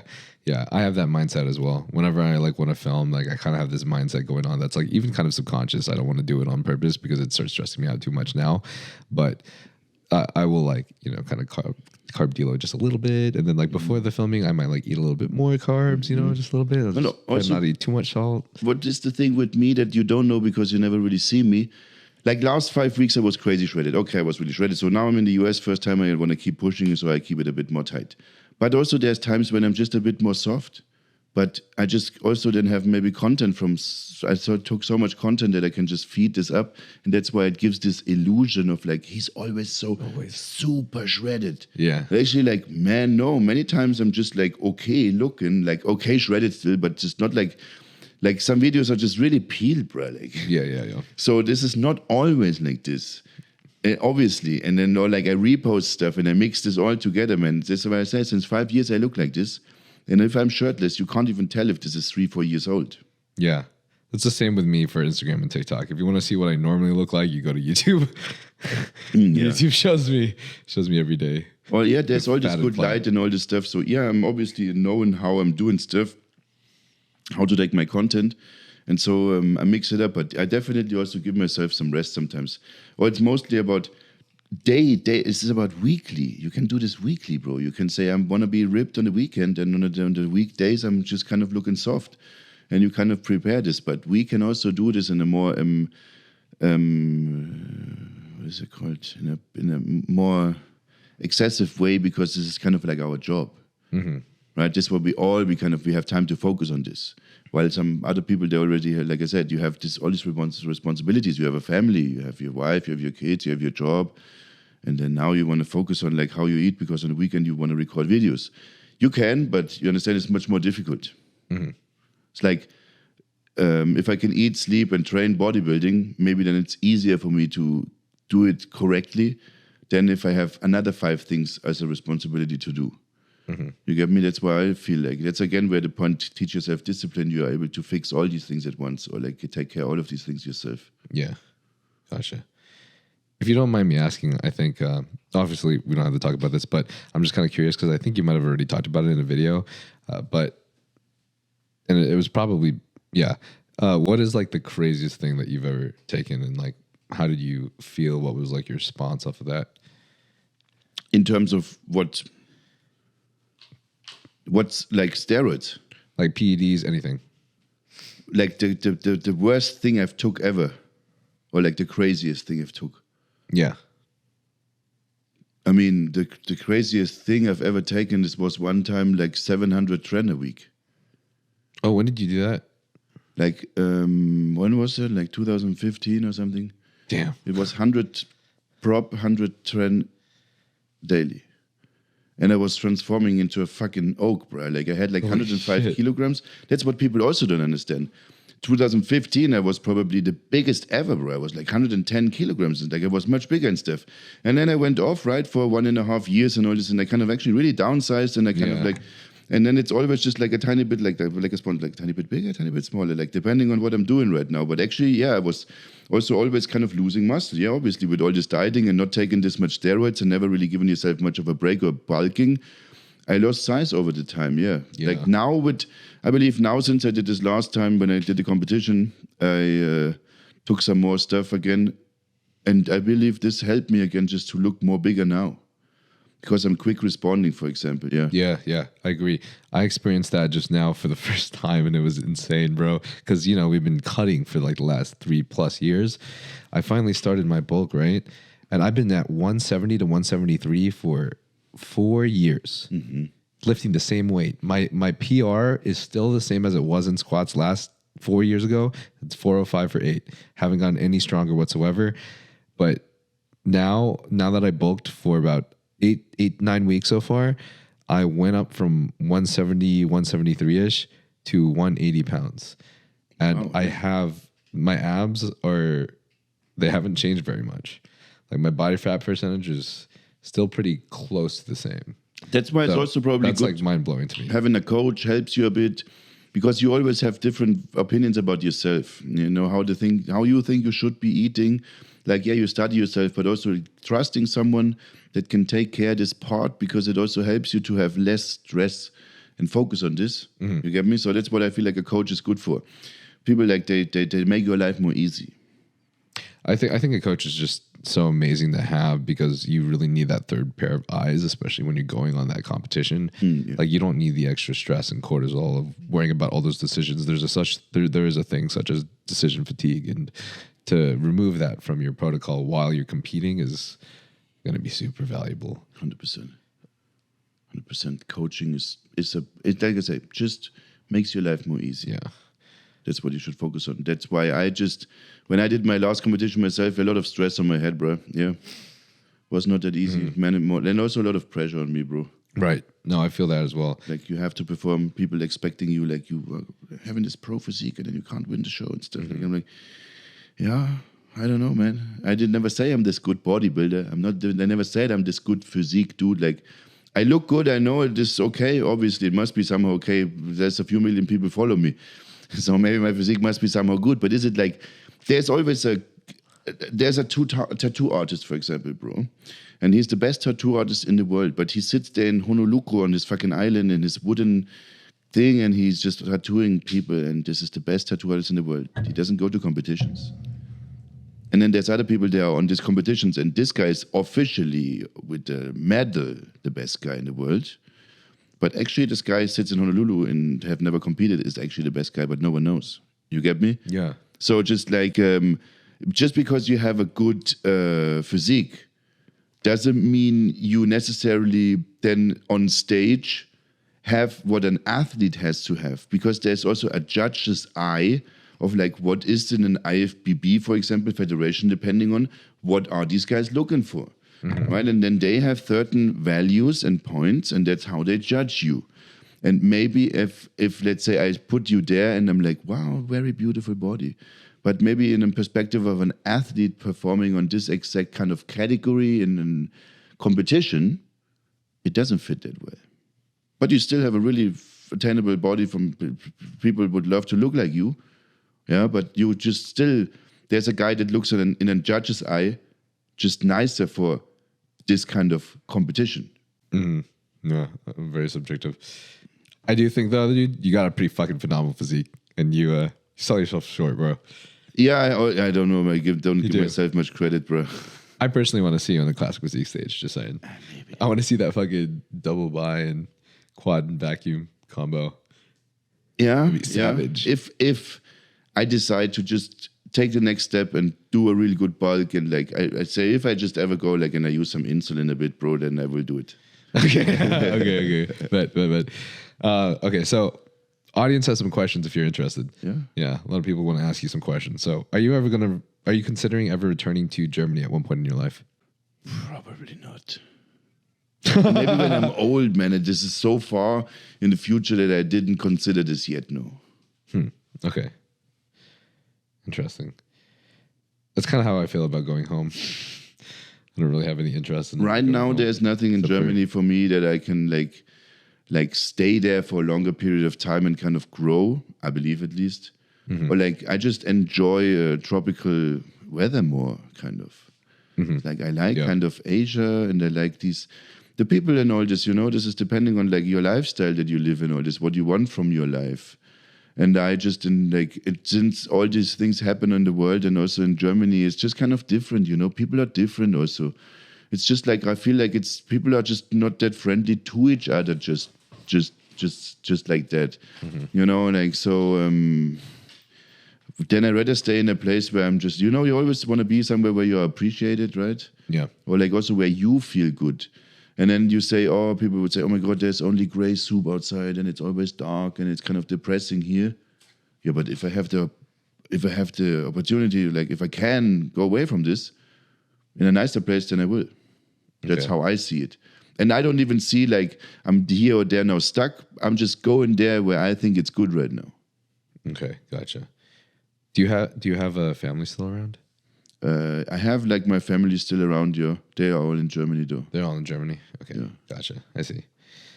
Let's see what else. There's some funny questions in here. What would be the people want to know? I'm probably not going to ask some of these. One of them is funny though. I'm just going to say, how do you get so huge while also maintaining a functioning cock? Yeah, this is the thing, bro. Like, let's say when you are dieting always, it can be really easy. But let's say natural, I wouldn't be able to pull it off. Yeah, but as I'm always, it's not only about this, it's also about estrogen, prolactin, and testosterone, and all these things. And like, for example, omega-3, I believe highly in all these things. Same. With a functioning downstairs. That is, honestly, bro, I tell you straight up, I didn't want to take supplements for muscles, hard ones, because I have a very pretty looking girlfriend. And like, I need to do something, like I need to be able to perform there too. So I said like, okay, I'm using my TRT and then everything is properly set up and all this works good. So I don't want to mess with it. I don't even want to take one fucking Anava tablet now here and there because this might disturb my hormone levels again. This disturbs my routine for this. Yeah. And I'm always I'm telling you guys just now, this is the biggest topic. We could even talk about this libido thing. The older you get, the more it will just be about this. Trust me, when you're like, I'm Thailand there and there's all these older men also, they're 50 and 60, and they come to Thailand, like what they do there sometimes when they go out and party and there's these ladies. So for them, it's also very important. And I hear this and I want to help people with this. Like, it cannot be, no, you cannot suffer from low libido, bro. This is not good. Then you need to go do more blood works. And also people, they have either no estrogen or they have like super high estrogen. And then they would be like, somehow it's not working good. It's like, did you check also maybe prolactin is high and all these things? Like, you need to keep this this is the most important ones. Test estrogen, prolactin. Right. For like this sex drive kind of, and SHBG also. So there's so many variables that you have to be on top of the game. But there's also one more thing that you can get, bruh. This is Yohimbine HCl from Huge Supplements. This is a really good fat burner, and I always recommend this to everyone, bro. In a diet, in a calorie deficit, this supplement will wake you up good. Yeah. And you can use that. It will help for sure. Yeah. I agree with definitely checking your blood work, not taking anything too crazy to really make those crazy changes in your hormones, because that's definitely going to probably cause some issues. There's a lot of people. Look at people that, for example, if you compete and you would be taking tren or whatever you take, Winstrol, I don't know what you take, you mess something up really bad, for example. And that's what you just don't want to do. Also, if you have different sources of gear, for example, now you have this brand, then you have that brand. That's why it's not good. You want to have the same brand, good carrier oil. You want to know exactly what's going on, man. Yeah, quality. Quality is a huge thing. People don't realize just how bad the quality is out there. They really don't. And for everyone that is really shredded as a natural, you can talk shit all fucking day, bro. I just don't believe you. This guy downstairs doesn't work good. When you're super peeled as a natty, there's no fucking good sex drive. It's just not there. And everyone that now sell you the coaching, they say, in my coaching, it's different. I will show you to get so shredded and still function 100% good. Like, no. At a certain body fat as a natty, you just, no. Would you agree with me? Yeah, I would agree with you. Or let's say at least it's like, I can talk back about these natty days, like when I then went off roids, right? And I stopped completely for 1.5 years, and then I was really pushing the diet and stuff. Like, for me, I swear, I had to eat my fats. If I didn't eat my fats, you have to eat enough fats. That killed it for me, bro. Mm-hmm. Fat's been really important for me. Right, and some people will need significantly more fats than others. Mm-hmm. Yeah, I find like people with darker skin tend to seem to respond better to fats and not such high carbs, versus people like with lighter skin, they tend to respond better with a higher carb diet, which is also why you see them being hard gainers and they need to eat so many carbs to gain weight. Mm-hmm. And I agree with the whole blood work thing as well. Like, there's a lot of people who don't even realize, like, you take, for example, Deca or Tren with, like, smoking weed, for example. You're going to have a recipe for a lot of prolactin increase. And if your prolactin increase goes that high, but your estrogen isn't following and stuff, you're going to have a recipe for disaster with your hormones. You are now with this, all this, you can plug this also real quick. Say there's services these days that can help you with this. Right, you can get your blood work done and you can go to some TRT clinic. It's not, it doesn't need to prescribe you fucking test. Right. It's just like I want to be healthy, and I'm actually really fortunate that over there in Thailand, man, the lab is like 5 minutes from me. I go there real quick. I say, hey nurse, take this blood real quick, and I just want to know now my test. You know, I did so many tests. Like I did a test on day when I take it.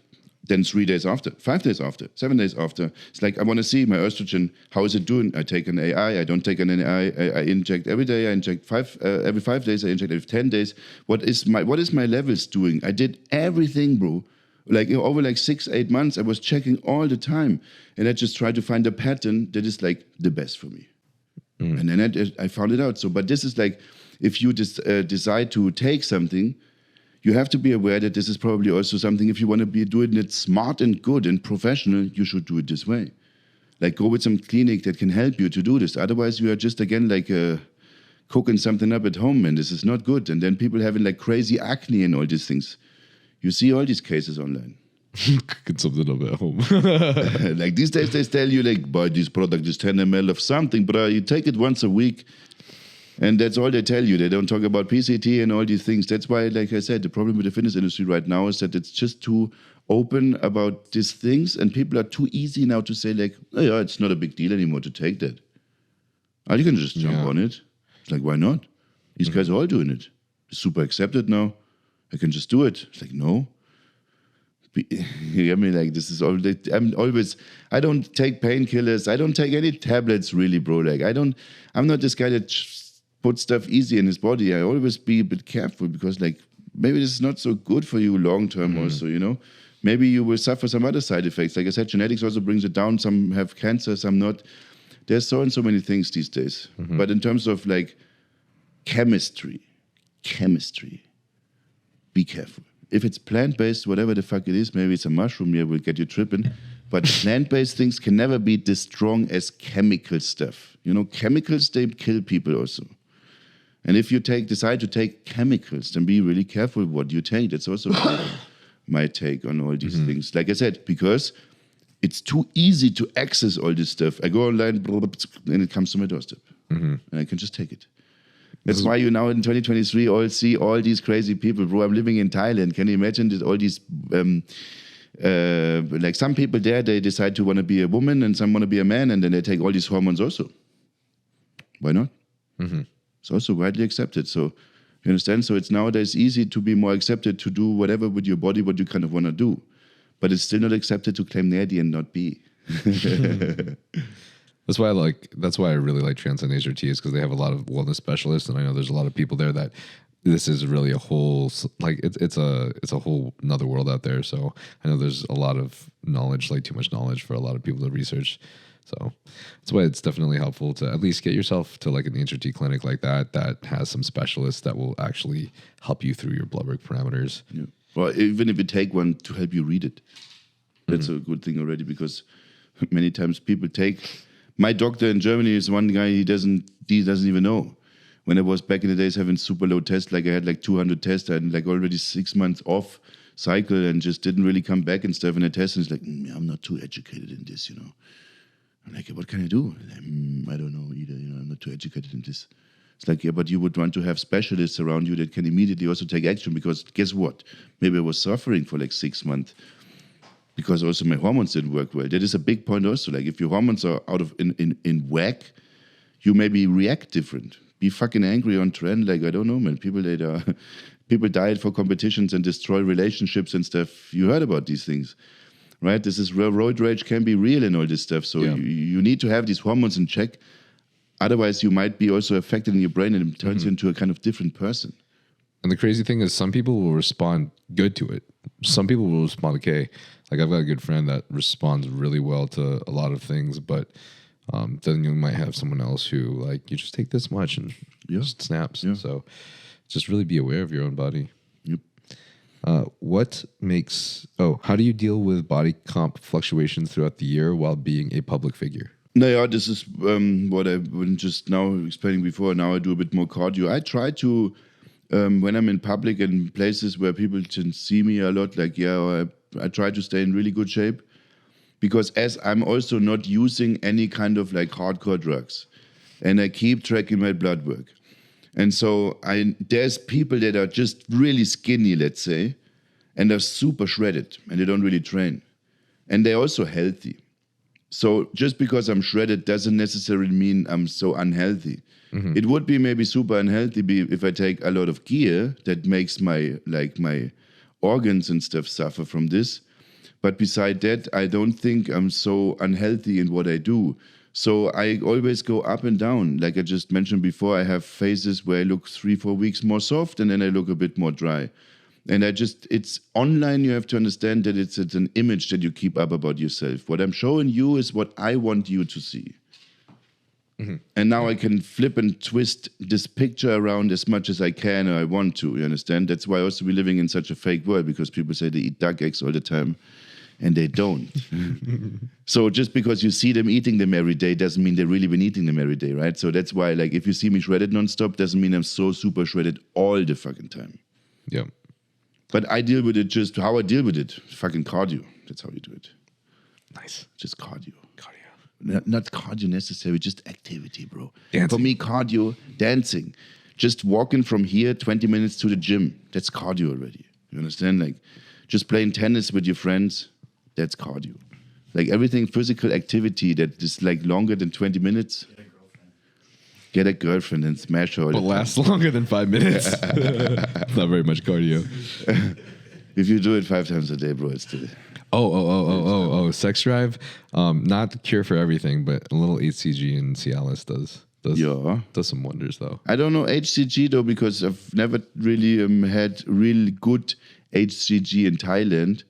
So let's say there's also Why you need pharma grade. Yeah. You need the pharma grade one. That stuff is nice. Yep. And it really also works, right? It really works, these things. The loads are crazy. The thing is more that for me, if I do this also, like, I'm so easy sensitive with estrogen. You know, I would have my protocol with the HCG, and this is very low dose. Yeah, I guess so. I mean, but yeah, you can take 1,500 once and then do a weekend. Well, if I were you, if you're sensitive to estrogen, just take HCG 3 times a week instead of twice a week. Yeah. And then I can probably like give recommendations later. It's on my phone written somewhere. What are your favorite? Blake Nicholas asks, what are your favorite things about life in Thailand that are different from the USA? As I've just been here now since a week, it's a bit difficult to tell what is the difference from here to Thailand. What I enjoy so much. I enjoy much. It's very easy. It's very easy, just and friendly people, and just like no peace of mind. Easy, yeah. That's what is the most important for me. It's like I have everything that I want within the doorstep. I go outside, there's a 7-Eleven, there's a Family Mart, there's some supermarket. Then 1 minute away is a restaurant. There's a sauna place in the next street. There are restaurants, there are massage places. 2 minutes away is my gym.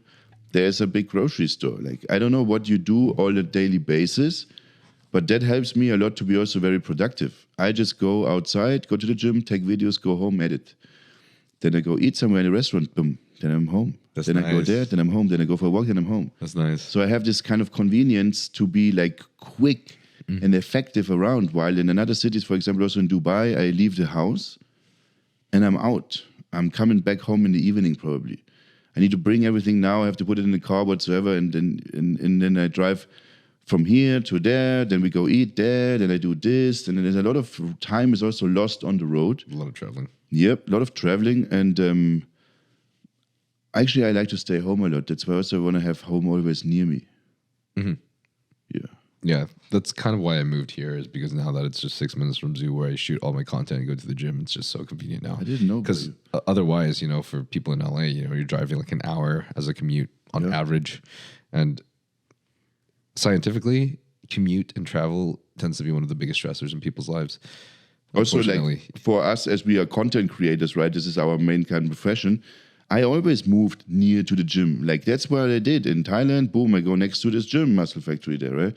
It's like I always locate myself or like put myself into a place where it's the easiest to keep doing what I do without having much travel, because nowadays traffic is just a big factor, man. And like, yeah, you want to cut as many factors out to be as productive as possible.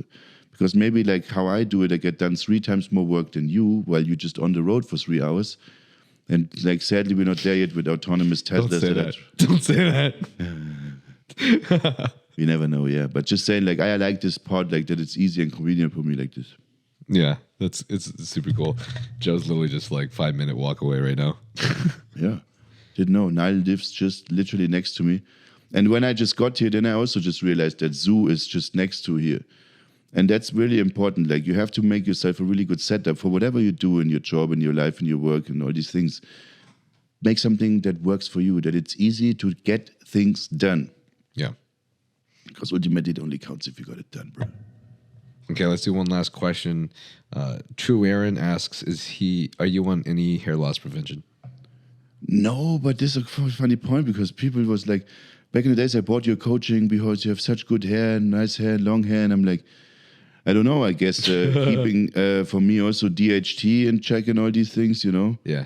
This is the point, that's what I also don't really fuck around with DHT inhibitors, stuff that ups it. And other than that, I didn't have. I'm a blonde guy, but I don't have much hair either way anyway. You know, like so. I have a high hairline, but I have not ever done anything to prevent hair loss actually. And the funny thing is, I kept taking pictures since like 2015 of me like wiping my hair back and taking it from the side, so I can kind of track if there would be like hair loss.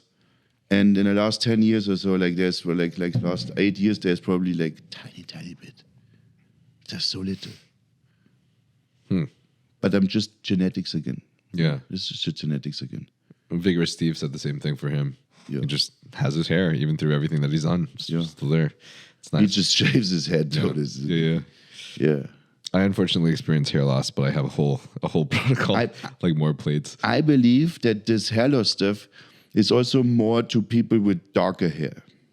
No, interesting. It's maybe wrong, but this is also like you can laser hair when they are dark. I, as a blonde dude, can't really laser my hair because they say the white hair the laser doesn't destroy it and stuff. Or like if you see these like Persian people, they also have very strong hair growth right on their back and arms and everywhere and body. Or like they will always say the hair will fall out here and then it will drop everywhere else. That's when you get the body. I don't know if it's true or not, but because I don't experience that. No, have not much hair growth at all. Damn. I wish that's why. I wish I would have more beard though. That's all. But on the other side, if I would have more beard, I would have probably have more hair on my legs and all these people always ask me about my legs. If I shaved my legs, never shaved. I almost didn't really shave myself properly, like for the competition that I did also. Oh no way you didn't shave? Not really. Oh, that's nice. That's why it pays to be Asian too. Yeah, man. Also, yeah, you see, it all has benefits, bro. All right, bro. Well, got to cut it short, but thank you so much for being on the podcast, man. That was really dope. It literally just flew by. Yeah, thank you for having me. Also, I think we covered a lot of really cool topics, things that people will really appreciate us saying, and maybe that also helped a lot of people in their life to maybe get a vision of understanding that it's really important to study yourself, find out who you are, and try different shit. And don't be afraid and don't give a fuck about other people's opinion. Also, this is most important. Keep doing your thing, but just be respectful. Yeah, good shit. Is there anything that you want to plug? Anything you want to talk about?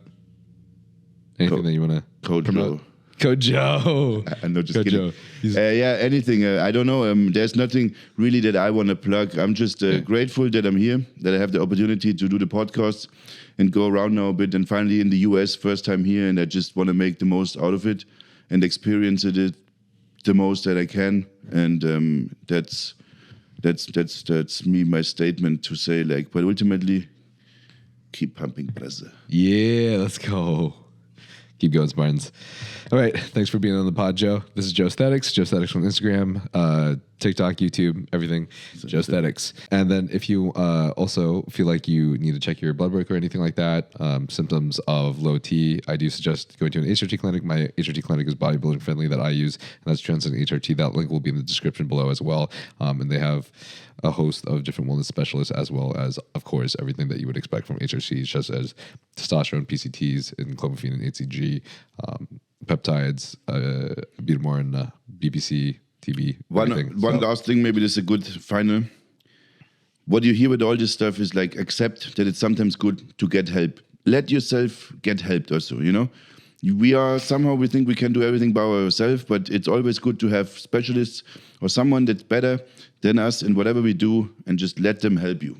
You know, people have been there, people made mistakes, people have suffered and accomplished great things in life, and it's always good to let people who are like maybe more educated, smarter, and whatever you do, let them help you also. Let someone guide you if you can. Well said. That's a good finisher. Well said, bro. Hell yeah. Thanks, guys. Peace. Los amigos and chicas, of course. All right. Abrazo.